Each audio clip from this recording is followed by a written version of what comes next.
Hi guys, so we're still at Trail Guide to the Body. Okay, this time I'm going to be presenting the first rib. Okay, we're at page 186. Please look at the image here where it is our superior view of the thorax.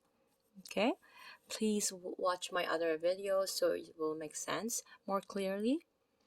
So first rib, unlike its cohorts, so the first rib is difficult to isolate along the anterior thorax. Okay, because it lies directly beneath the clavicle. This is the clavicle, and then quickly curves toward the back, as you can see, right? It is a very minimal, there. So it can, however, be accessed in the posterior triangle of the neck, which is formed by the clavicle and the sternocleidomastoid and the trapezius muscle.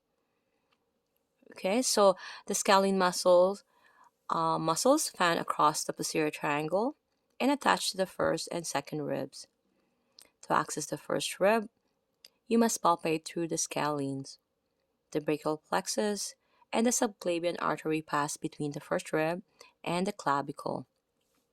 Okay, I have mentioned earlier that in palpating, we have to be really cautious using all our skills, all our techniques to be able to do no harm.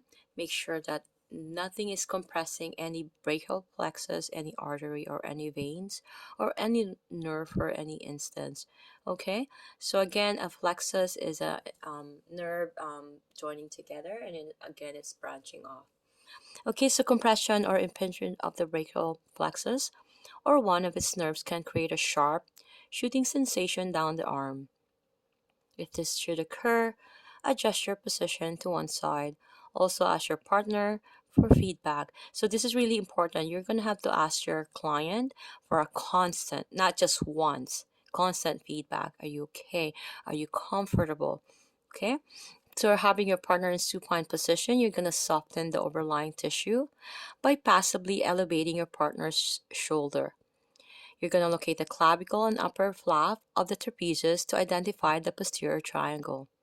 You're going to place your thumb pad between these structures and you slowly sink into the tissue of the scalene muscles, directing your fingers straight in an inferior direction toward your partner's feet.